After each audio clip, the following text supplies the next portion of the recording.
November 24, 1944. 32,000 feet above Tokyo, Japan, the sky is a sheet of frozen blue. Captain Robert Morgan feels the yoke vibrate through his sheepskin gloves as he banks the B-29 Superfortress into position. Through the bombardier's nose cone, Tokyo spreads below like a detailed map. Industrial districts, residential blocks, the winding Sumida River catching afternoon sunlight. At this altitude, the world seems impossibly distant, almost peaceful. But Morgan knows better. Somewhere down there, Japanese commanders are staring at radar screens, watching green blips materialize at heights they never thought possible. Pilot to crew, stay sharp. Morgan's voice crackles through the intercom.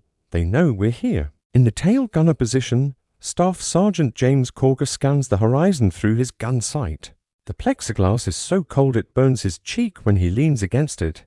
6 miles below, he can see the patchwork of airfields ringing Tokyo, Chafu, Tachikawa, Yokota.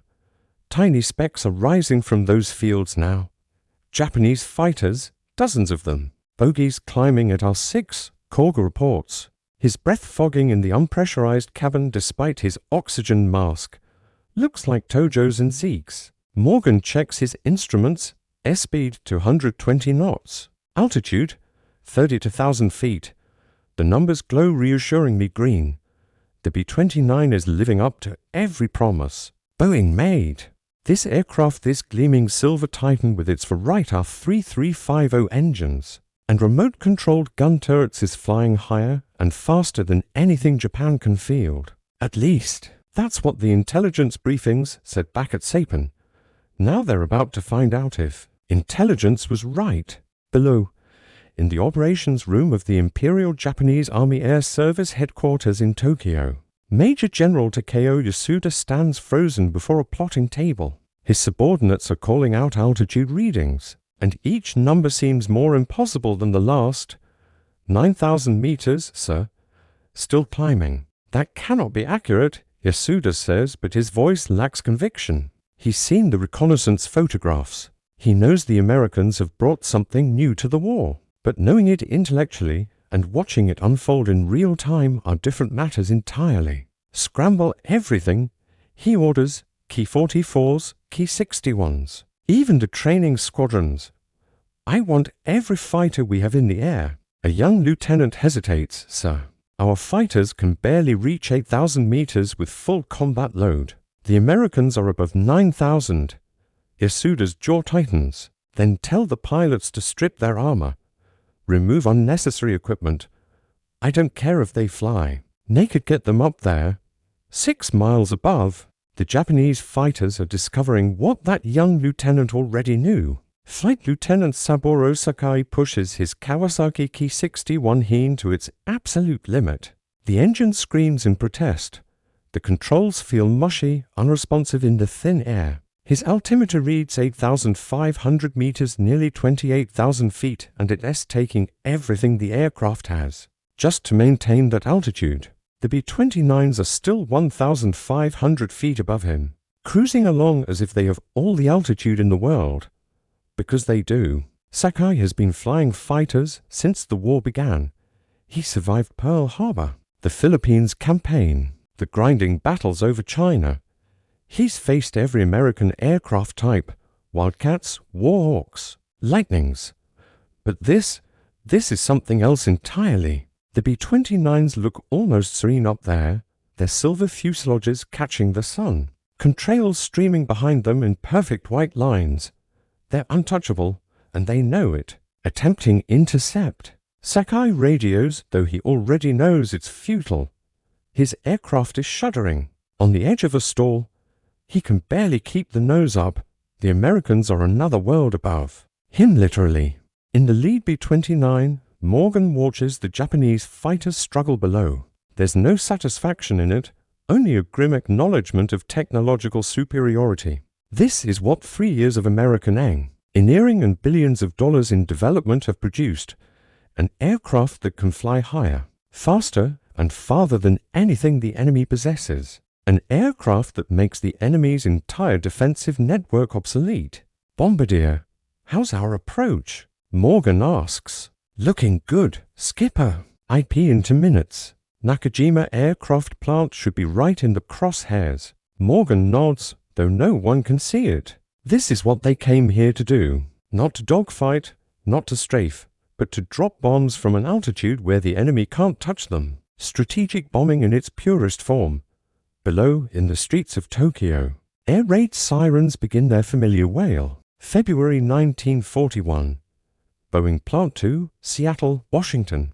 Edward Curtis Wells stands before a blackboard covered in calculations, chalk dust on his sleeves, exhaustion in his eyes. As Boeing's chief aerodynamicist, Wells has been tasked with designing an aircraft that shouldn't.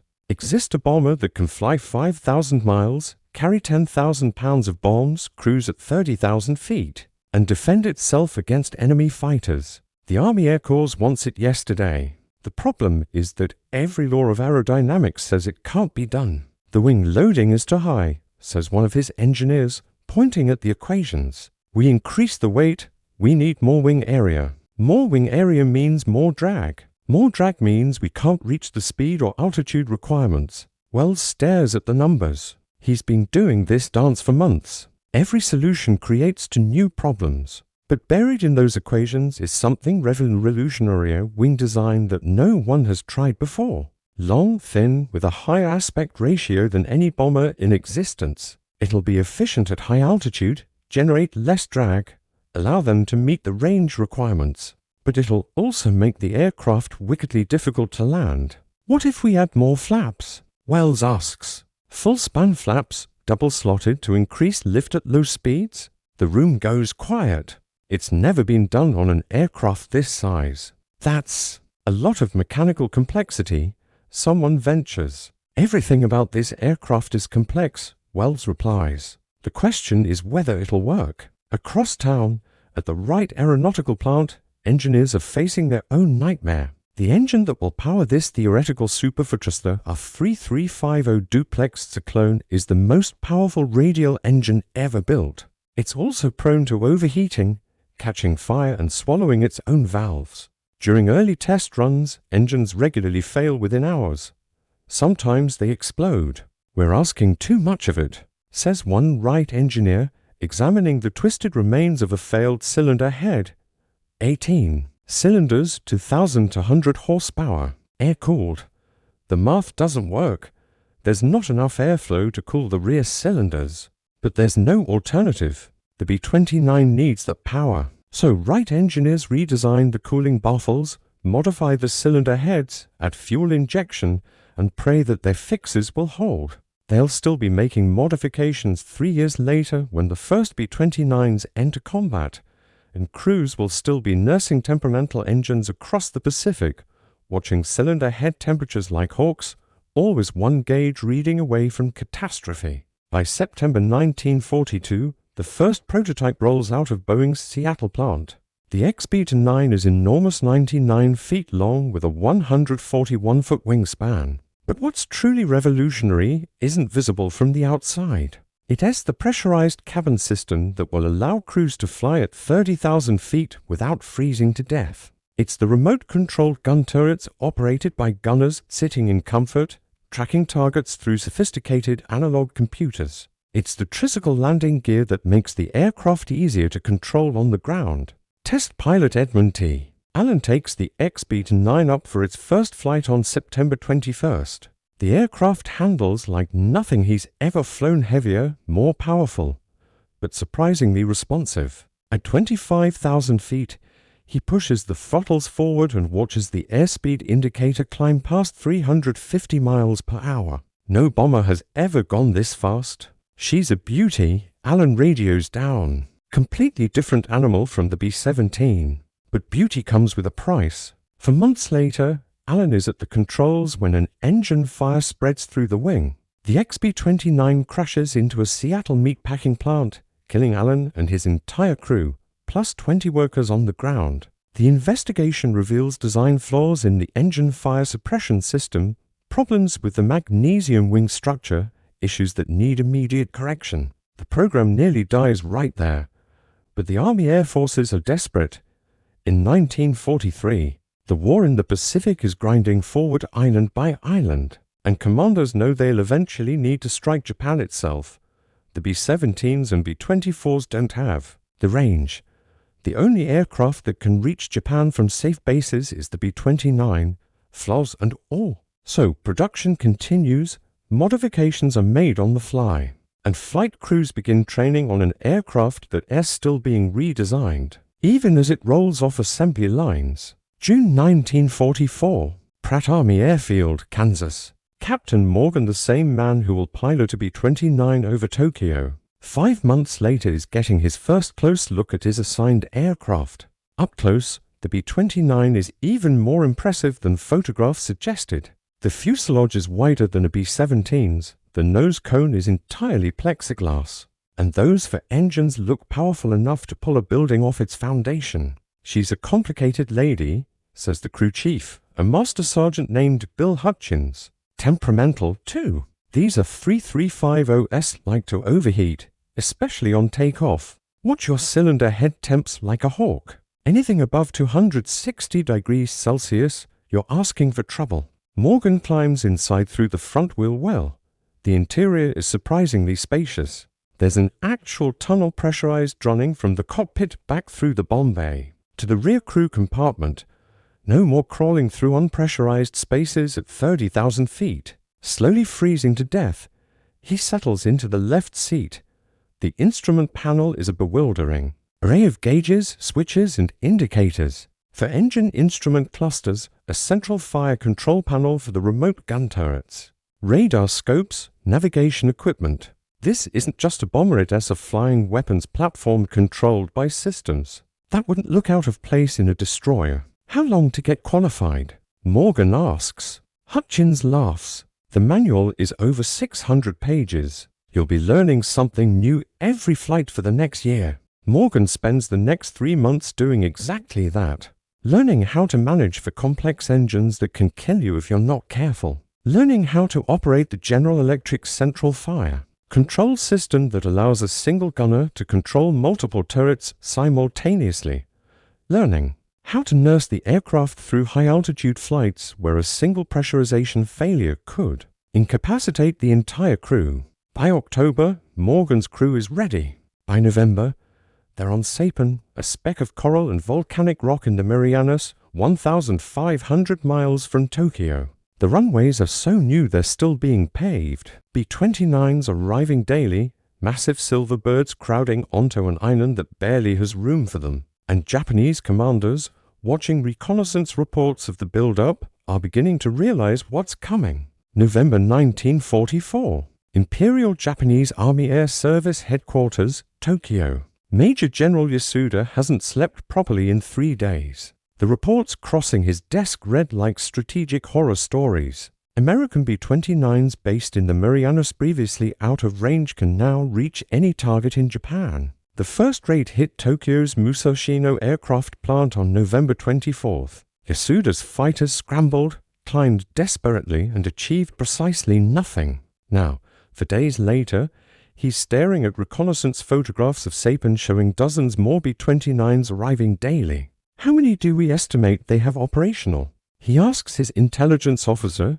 Captain Hiroshi Tanaka. At least 100 on Saipan alone, sir. Reports indicate similar numbers building up on Tinian and Guam. By January, they could have 300 bombers within range of the home islands. Yasuda sets down the photographs. 300 B-29s, each capable of carrying 5 tons of bombs at altitudes his fighters can barely reach. The mathematics of the situation are brutally simple. Japan's air defenses are obsolete. What about the new Ki-80 for fighters? Yasuda asks, grasping at options. I was told they could reach 10,000 meters. Tanaka hesitates. In theory, yes, sir. Under ideal conditions, stripped of armor and ammunition with a light fuel load. But combat operations at that altitude. He trails off, the impossibility evident in his silence. Yasuda knows what Tanaka isn't saying. Even if Japanese fighters could reach 30,000 feet, they'd arrive there nearly out of fuel, with controls barely responsive, engines gasping in thin air, pilots hypoxic and exhausted from the climb. Meanwhile, the B-29s cruise at that altitude as if it's their natural habitat. pressurized cabins keeping crews comfortable, turbocharged engines delivering full power. Then we focus on anti-aircraft artillery, Yasuda decides. Concentrate our heavy flak batteries on critical industrial targets. If the fighters can't reach them, we'll shoot them down from the ground. But this solution brings its own problems. As Lieutenant Colonel Kenji Yamamoto of the Anti-Aircraft Artillery Command explains, during an emergency meeting that afternoon, our heaviest guns, the Type 88 75mm, have a maximum ceiling of 9,000 meters under perfect conditions. Yamamoto says, his voice tight with frustration, in practice against fast-moving targets. Effective ceiling is closer to 7,500 meters. The B-29s are operating above 9,000 meters. So, increase the powder charges, suggests another officer. Modify the guns. Yamamoto shakes his head. We've tried. The barrels can't handle the additional pressure. We've had 3 guns burst during testing. Even if we could reach their altitude, the fuses on our shells are designed for lower altitude work. 10,000 meters, accuracy becomes. He pauses, searching for the right word. Statistical. Yasuda absorbs this. Statistical. A polite way of saying hopeless. November 28, 1944. Chofu Airfield, Tokyo. Flight Lieutenant Sakai sits in his ready room, studying a hastily printed intelligence briefing about the B-29. The specifications read like something from a science fiction novel. Maximum altitude, 31,850 feet. Cruising speed, 230 miles per hour. Range, 3,250 miles. Defensive. Armament, 12.50 caliber machine guns in remote control turrets, plus a 20mm cannon in the tail. They're saying we should attempt head-on attacks, says his wingman, Lieutenant Takashi Ito, pointing at the tactical recommendations. Come at them from the front, where the defensive fire is supposedly lighter. Sakai looks at the diagram showing the B-29's defensive coverage. There is no lighter defensive fire. The remote turret system means guns can be slewed to cover any approach angle. The only blind spot is directly beneath the aircraft, and reaching that position requires somehow climbing above the bomber first.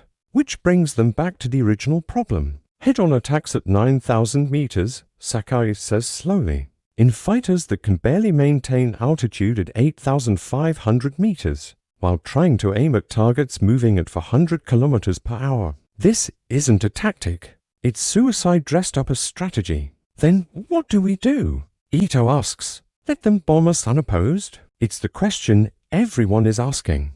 That afternoon, Sakai attends a briefing where a major from headquarters outlines the new defensive doctrine. The plan involves positioning fighters at maximum altitude along the B-29's expected approach routes, then attempting diving attacks to build up speed before pulling up for a single firing pass. Speed is our advantage, the major explains, pointing at a blackboard diagram. Dive from maximum altitude, accelerate to 600 kilometers per hour, close to within 200 meters. Fire, then dive away before their gunners can track you. It sounds reasonable on paper. In practice, as Sakai learns during the next raid on December 3rd, it's another theory that crumbles under combat conditions. December 3rd, 1944, 28,000 feet above Tokyo Bay. Sakai has his Ki-61 at maximum altitude 8,400 meters engine howling, controls barely responsive. 3,000 feet above him, a formation of 60 B-29s approaches in tight boxes of 3.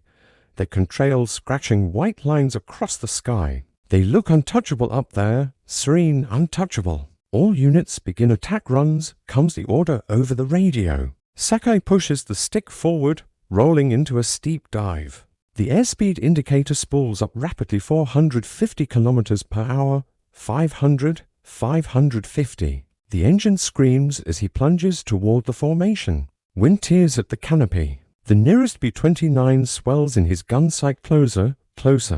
Then the world erupts in tracer fire. The B-29's dorsal turrets have spotted him. To turrets swivel with mechanical precision 4, 50 caliber guns blazing. Red tracers arc toward him like angry hornets. Sakai squeezes his trigger, feels his twin 20mm cannons shudder, sees his rounds sparkle against the B-29's fuselage.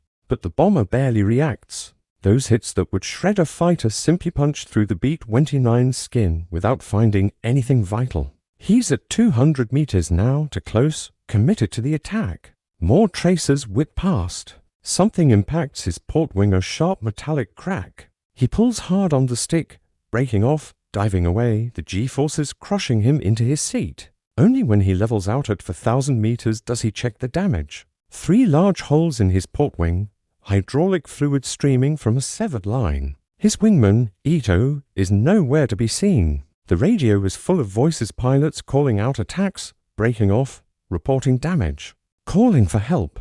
Any successful hits? Someone asks. Silence. Then scattered responses. Maybe one B-29 with smoke from an engine dot, maybe. No confirmed kills. No parachutes. Just 62 American bombers continuing serenely toward their targets, while Japanese fighters limp home, damaged and depleted. That evening, Sakai stands at the edge of Chofu airfield, watching smoke rise from the Musashino district where the B-29s dropped their bombs. The attack inflicted moderate damage to the aircraft plant, not devastating, but steady, methodical destruction. And they'll be back tomorrow, and the day after, and every day thereafter. We can't stop them, Ito says quietly. He survived the mission with minor damage. Others weren't as fortunate. 2 pilots failed to return. Another crashed on landing, his aircraft shot to pieces. Sakai doesn't reply. What is there to say? The numbers tell the story. Japan has perhaps 400 operational fighters defending the home islands. America has hundreds of B-29s, with more arriving every week. Each one capable of flying higher than Japanese fighters can effectively intercept. It's not just a technological gap, it's a chasm. Back at Imperial headquarters, Major General Yasuda is receiving similar reports from across his defensive network. Fighters engaged, 147. Bombers claimed destroyed, 0. Confirmed destroyed, 0. Japanese fighters lost, 7. Damaged, 23. They're not even trying to evade, Yasuda says, studying the engagement reports. They maintain formation, stay on target, take minor damage and complete their missions. They know we can't hurt them. What are your recommendations, sir? Asks an aide. Yasuda looks out the window toward the Tokyo skyline, already preparing for the next raid. Tell the pilots to focus on stragglers, damaged aircraft, those separated from formation. Concentrate fire on engines and fuel tanks, and pray that American production can't keep up with the pace of operations. But everyone in the room knows the truth. American production is just getting started. December 1944. North American Aviation Wind Tunnel Facility, Inglewood, California. Dr. Theodore von Karman, the Hungarian-American aerodynamics pioneer, stands before a group of Army Air Forces intelligence officers explaining why the Japanese can't touch the B-29. On the blackboard behind, him are equations describing the relationship between altitude, air density, and aircraft performance. Gentlemen, this isn't merely about engine power, von Karman says in his thick accent, tapping the board with chalk. This is about fundamental aerodynamic physics. At 30,000 feet, air density is 1/3 that at sea level. For Japanese fighters designed to operate optimally below 20,000 feet, attempting to reach B-29 altitude is like asking a sprinter to run a marathon while breathing through a straw.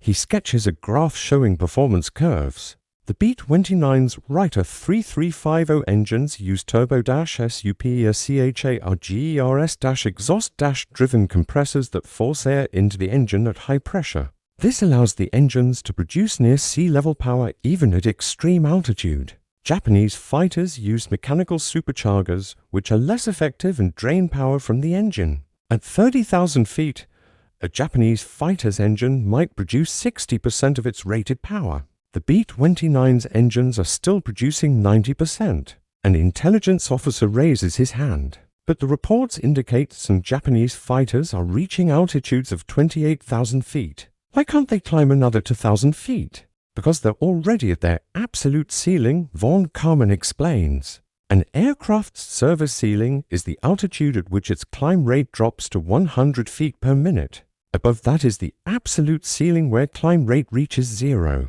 Japanese fighters reaching 28,000 feet are at their absolute limit, barely maintaining altitude, controls mushy, engines starving for air. The B-29s at 32,000 feet still have excess power. They can climb higher if needed, accelerate, maneuver. It's the difference between drowning and swimming. Back over Japan, Japanese pilots are learning these physics lessons the hard way. December 18, 1944, 29,000 feet above Nagoya, Lieutenant Ito has been climbing for 23 minutes. His Ki-61's engine is screaming in protest, the propeller clawing at air so thin it barely provides thrust. The altimeter reads 8,850 meters, nearly 29,000 feet higher than he's ever flown. Every control input feels delayed, mushy. The aircraft wallows rather than responds. His oxygen mask fogs with each breath, and despite the heater, cold seeps through his flight suit like water through paper. Above him, impossibly, maddeningly above him, a formation of B-29s cruises in pristine boxes. They're only 1,000 feet higher, but it might as well be on the moon. Ito tries to climb another 100 feet. The nose comes up, the airspeed bleeds off, and suddenly the aircraft is shuddering, buffeting on the edge of a stall. He pushes the nose down, regains speed, and the altimeter reads 8,800 meters. He's lost altitude trying to gain it. "I cannot reach them," he radios, defeat thick in his voice. Altitude 8,850 meters. Aircraft will not climb higher. Other pilots report similar results. Maximum altitudes of 8,700 meters, 8,900 meters. 9,000 meters for one lucky pilot in a stripped-down Ki-84. But the B-29s are at 9,750 meters, and there's no closing that gap. Ito tries anyway. He positions himself in a shallow climb along the B-29's flight path, coaxing every meter of altitude from his protesting aircraft, attempting to gain position for a diving attack. It takes 8 minutes of desperate flying to climb another 200 meters. His fuel gauge is dropping rapidly. The engine drinks fuel at this altitude. Finally, at 9,050 meters, with his aircraft shuddering on the verge of stall, Ito rolls into his attack. The B-29s are still 700 feet above him. He's not attacking from above, he's attacking upward at a steep angle, trying to rake his cannon fire across their bellies. It's hopeless. His closing speed is anemic. The B-29 gunners spot him immediately. Tracers arc down toward him, they're shooting down at him, gravity assisting their rounds. Ito fires a desperate burst, sees his 20mm shells fall short, tumbling through thin air. And then he's diving away, fleeing before the American gunners tear him apart. Back at Nagoya Airfield, his crew chief examines the aircraft. The engine is scored, overheated from the desperate climb. It'll need a complete overhaul. Ito climbs down from the cockpit, exhausted, defeated. "Did you get one?" the crew chief asks. Ito just shakes his head. Aboard Tokyo Rose, lead B-29, 32,000 feet above Nagoya. Captain Morgan watches the Japanese fighter dive away. From his altitude, the engagement looked almost pathetic, a lone fighter climbing desperately, making a weak firing pass, then fleeing. It's the fourth such attack this mission, and none have come close to threatening the formation. "They can't reach us," his co-pilot, Lieutenant Frank Hayes, observes. "They're trying, but the performance gap is too wide." Morgan nods, but there's no satisfaction in it. He's watched Japanese pilots die attempting impossible intercepts seen. Fighters stall out at high altitude, tumble into flat spins, disappear toward the earth below. It's not courage that's lacking on the Japanese side. It's technology, resources, the accumulated weight of industrial capacity that America can bring to bear. "Engineer, engine temps?" Morgan asks. "All green, skipper." Number 3 is running a little hot to 145 degrees on cylinder heads, but well within limits. That's the other advantage, reliability. These are 3350 engines, are temperamental on the ground, nightmare machines that require constant maintenance and careful handling. But in the air, at altitude, properly leaned and managed, they run hour after hour, mission after mission. Japanese fighters are already at their limits during the climb. The B-29s are just getting started. "Bombardier, how's our approach?" 2 minutes to IP. Target should be clear. No weather. Below, through scattered clouds, Morgan can see Nagoya spreading out like a topographical map. The Mitsubishi aircraft plants are clearly visible the specific targets for today's raid. In 2 minutes, 60 bombers will release 300 tons of high explosives on those factories, and there's nothing Japanese defenses can do to stop it. This is the revolution the B-29 represents, not just a better bomber, but a bomber that operates in a regime where the enemy simply cannot contest it. Air superiority through altitude superiority. December 1944, Technical Air Intelligence Center, Wright Field, Ohio. American intelligence officers are studying captured Japanese fighter aircraft, measuring their actual performance against theoretical specifications. The results confirm what combat reports suggest. Japanese fighters are technologically outmatched. The K-84 is their newest, most capable fighter, says Major Richard Davis, examining a captured example. On paper, it should reach 10,000 meters. In practice, we can't get it above 9,000 to 100 meters, and that's with optimal fuel mixture, perfect conditions, and no combat load. He points to the engine. The Nakajima Homari is a good design, powerful, compact, but it lacks the sophisticated supercharging of American engines. There's no turbocharger. The mechanical supercharger is single stage. At high altitude, it simply cannot compress enough air to maintain power. Another officer examines the oxygen system. Their oxygen equipment is inferior too. Low-pressure system, crude regulators. Pilots at extreme altitude are likely suffering hypoxia even with oxygen. Davis nods. We're not just beating them with one technological advantage. We're beating them with a systems-level superiority. Better engines, better superchargers, better oxygen systems, better pressurization, better everything. The B-29 isn't just a good aircraft, it is an integrated package of technologies that the Japanese simply cannot match. This systems-level thinking extends beyond just the aircraft. American crews train at high-altitude simulation chambers, learning to recognize and manage hypoxia symptoms. They fly with pressurized cabins that keep them alert and functional at altitudes where Japanese pilots are gasping for air. Their electric heated flight suits keep them warm while Japanese pilots shiver in inadequate gear. Their sophisticated Norden bomb sights can find targets through clouds while Japanese anti-aircraft gunners are firing blind. Every advantage compounds. Every system integration widens the gap.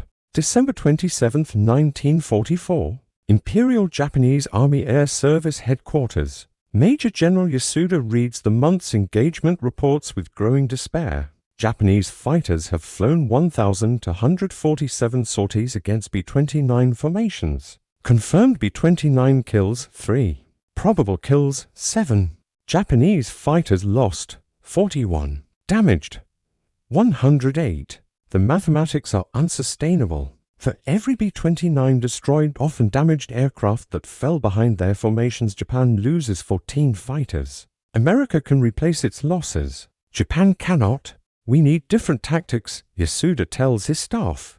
High-altitude interception is failing. What about ramming attacks? The room goes silent. Ramming, deliberately crashing a fighter into a bomber, is a last resort tactic reserved for desperate situations. But these are desperate times. Some pilots have volunteered, says Captain Tanaka quietly. They understand the situation. They're willing. Yasuda closes his eyes. It's come to this. Sending pilots on suicide missions because conventional tactics simply don't work. Because the Americans have built a bomber that flies in a realm where Japanese technology cannot reach. Prepare a training program, he says finally. But for now, continue standard intercepts. Focus on damaged stragglers, aircraft separated from formation. Conserve our forces. The real battle will come later when the Americans descend to lower altitudes. But everyone in the room wonders if that day will come, or if the B-29s will simply continue to bomb Japan from untouchable heights,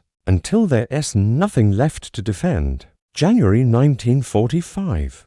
21 Bomber Command Headquarters, Guam. The images show moderate damage to industrial targets, factories damaged but not destroyed, rail yards disrupted but still functional. It's good work, precision bombing from high altitude, exactly what the B-29 was designed to do. But LeMay isn't satisfied. We're hitting them, but we're not hurting them enough, He tells his operations officer, Brigadier General Thomas Power, "Bombing from 30,000 feet gives us protection from fighters and flak, but our accuracy is terrible. High winds at altitude blow bombs off target. Cloud cover obscures aim points." Power nods. He's seen the same data. The original doctrine assumed we'd have air superiority and could bomb from medium altitudes. Power says, "But when we started, Japanese defenses were still strong. Now Japanese fighter strength is degrading," LeMay finishes. "Every week they have fewer aircraft, less fuel, worse-trained pilots. It's the central strategic question facing the B-29 campaign. But that same altitude advantage limits the weapon's effectiveness. Every 1,000 feet of altitude reduces bombing accuracy." Meanwhile, back in the United States, the cost of the B-29 program is becoming politically sensitive. January 1945. Pentagon, Washington, D.C. The B-29 program has cost $3 billion more than the Manhattan Project, and results so far have been mixed. Can you explain why Japanese industrial production has not significantly decreased? We're conducting precision strategic bombing against specific industrial targets. This is a methodical process. Your bombers fly so high the Japanese can't touch them, yet they're not destroying Japan's ability to make war. What's the problem? It's the most advanced bomber in the world, capable of missions no other aircraft can accomplish. We're refining tactics, training crews, learning the operational environment over Japan. Results will improve. A shift that will abandon the altitude advantage that makes the B-29 invulnerable and send it down into the teeth of Japanese defenses. Every raid reinforces Japanese helplessness, the visible proof that American technology dominates their skies. The shelter is barely adequate wooden beams, sandbags, a thin concrete roof. "They're so high," says another worker, watching through the shelter entrance. "Like silver birds. Beautiful and terrible." The factory where she works, where she builds wing components for Ki-80 for fighters, is being systematically destroyed. Last week's raid collapsed the Eastern Assembly Hall. This week they're targeting the machine shops. Will the fighters stop them? Someone asks.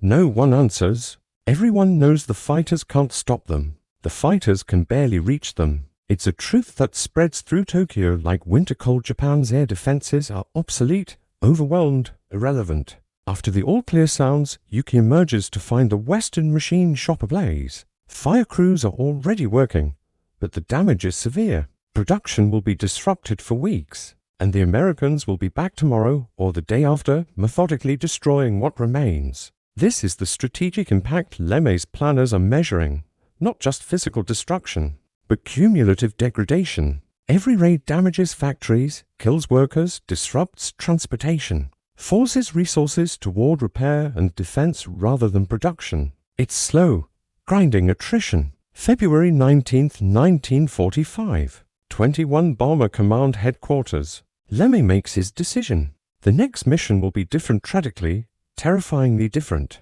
Instead of daylight precision bombing, they'll attack at night. At 7,000 feet, Japanese flak and fighters can hit us. We'll take casualties. And if Japanese defenses are stronger than we think, LeMay's jaw tightens. Then we'll learn that the hard way. The target for this experimental raid, Tokyo's urban industrial areas. Incendiary bombs will set fires that spread through wooden residential areas, consuming homes, workshops and factories indiscriminately. March 9, 1945. Saipan. Simple. But the altitude restriction 7,000 feet sends a chill down his spine. The high-altitude missions have been working. We haven't lost a crew in weeks. That night, 330 for B-29s take off from the Marianas. The plan calls for Pathfinder aircraft to mark the target with incendiaries.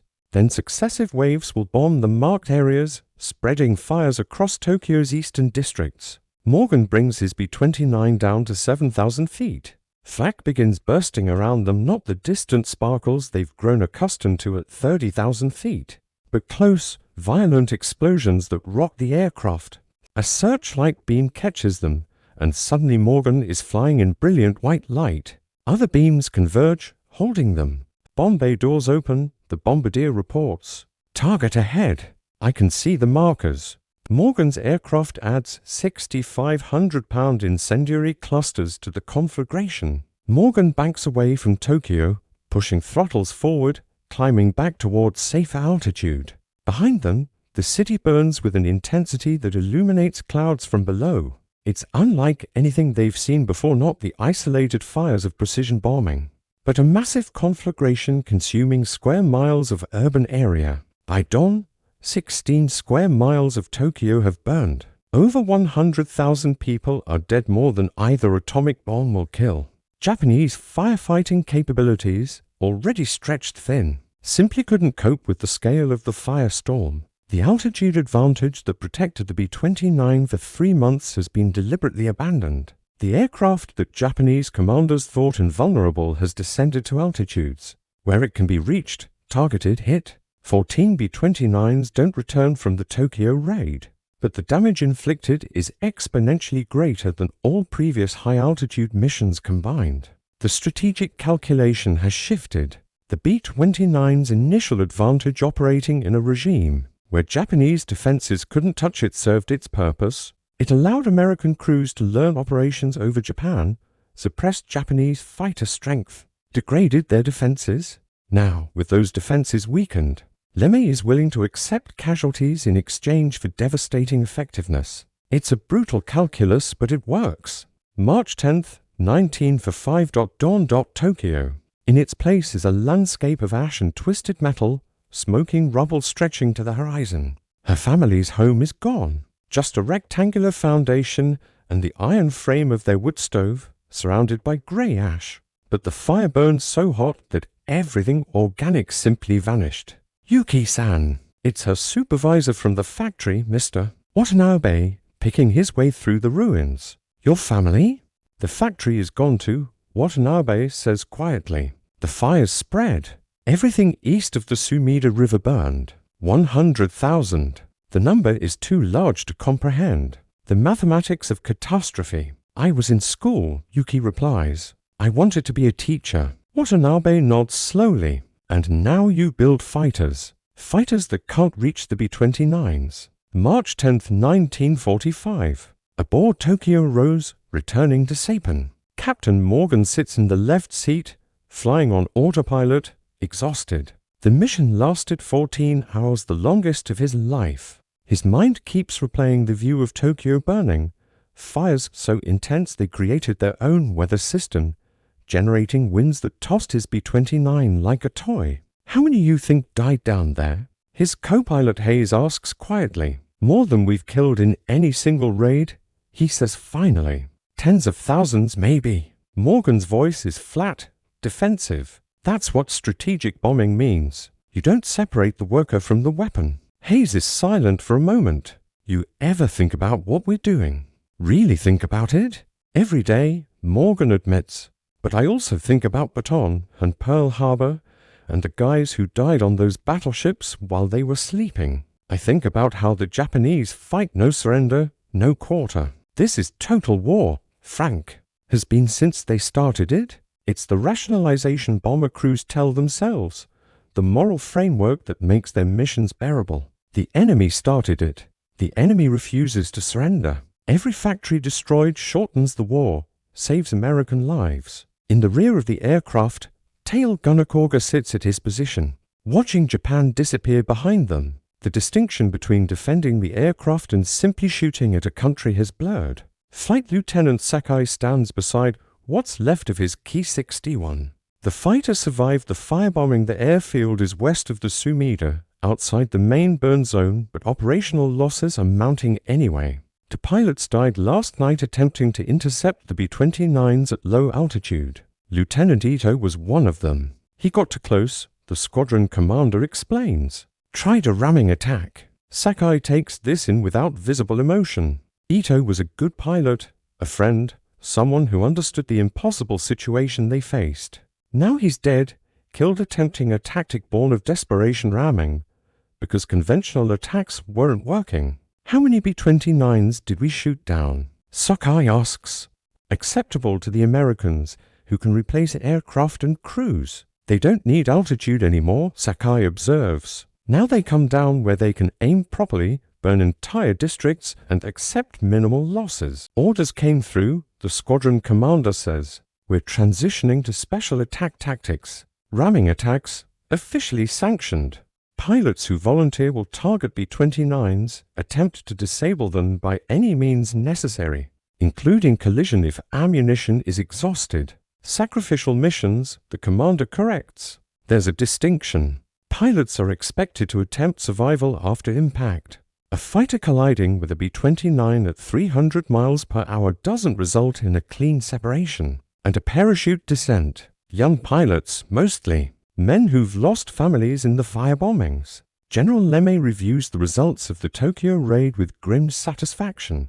Japanese industrial capacity in Tokyo reduced by an estimated 25%. And it cost 14 B-29s a loss rate Lemme can sustain, especially with replacement aircraft arriving weekly. We're scheduling similar raids against Nagoya, Osaka, and Kobe, he tells his staff. Same tactics, low-altitude incendiary attacks at night. We'll burn out every major industrial city in Japan if that's what it takes. What about casualties? Asks a staff officer. Intelligence estimates are suggesting massive civilian deaths. Lemme's expression hardens. There are no civilians in this war. Every person in Japan contributes to their war effort, building weapons, growing food, supporting the military. Strategic bombing means attacking the entire industrial base, and in Japan, that industrial base is dispersed through residential areas. We can't separate the factory from the neighborhood, so we burn both. It's the logical endpoint of strategic bombing doctrine, the philosophy that air power can break an enemy's will by destroying their capacity and desire to fight. The B-29 made it possible first by flying high enough to avoid defenses, then by descending low enough to aim effectively. The altitude advantage opened the door. What came through that door was something darker than precision strikes against factories. The Japanese have a choice. Lemme continues. Surrender, or watch their cities burn one by one. We're giving them a choice. They're choosing to continue fighting. It's true, in a sense. The Japanese government shows no inclination to surrender despite mounting losses. But the people in Tokyo's Shitomochi district didn't choose to keep fighting. They were simply there in the wrong place, when strategic logic dictated their neighborhood should burn. April 1945. Over Japan. The raids continue. Nagoya burns. Osaka burns. Kobe burns. Every few days, hundreds of B-29s strike another city, dropping thousands of tons of incendiaries, creating firestorms that consume square miles of urban landscape. Japanese fighter opposition weakens with each raid, not because defenders lack courage, but because they lack fuel, ammunition, aircraft, and trained pilots. Captain Morgan flies mission after mission, watching Japanese cities transform into smoking wastelands below his bombardier's sight. The work becomes routine takeoff, flight to Japan, descent to bombing altitude, release incendiaries, climb away through flak, return to base. Mechanical, efficient, deadly. You getting used to it? Hayes asks during one mission as they turn away from a burning Yokohama if he thought too deeply about the individual human cost. The families sheltering in inadequate refuges, the children who can't outrun fire, the elderly who can't evacuate. He couldn't complete the missions, so he doesn't think about it. He thinks about his crew's safety, about navigation checkpoints, about engine temperatures and fuel consumption. It's what all of them do. American crews who drop the bombs, Japanese defenders who can't stop them, civilians who suffer the consequences. Everyone retreats into their own rationalization, their own coping mechanism, because the alternative is confronting the fundamental horror of what total war means. Yuki Tanaka works at a new factory, now a dispersed facility hidden in a residential area west of the city, producing small components for aircraft. The work is futile. She knows this. Even if they build fighters, there's no fuel to fly them. But the alternative to working is accepting defeat. And Japanese society hasn't been given permission to accept defeat. So she works and waits and listens for air raid sirens that come with increasing frequency. The B-29s that once flew high, untouchable, now come at all altitudes, high for precision strikes, low for incendiary attacks, medium for mining harbors. They owned the sky completely. The altitude advantage that Japanese commanders initially couldn't believe has evolved into total air supremacy. When will it end? Asks a co-worker, A girl named Keiko who lost her entire family in the Osaka firebombing. Yuki doesn't answer. She doesn't know. No one knows. The war continues because leadership won't surrender. And leadership won't surrender because admitting defeat is culturally unacceptable. So the B-29s keep coming and cities keep burning and people keep dying, trapped in a logic that no one seems able to escape. Above them, another formation of B-29s cruises overhead. Silver dots in a blue sky, beautiful in a terrible way. Proof that the aircraft Japanese commanders once thought couldn't possibly fly that high has become the instrument of their nation's destruction. END.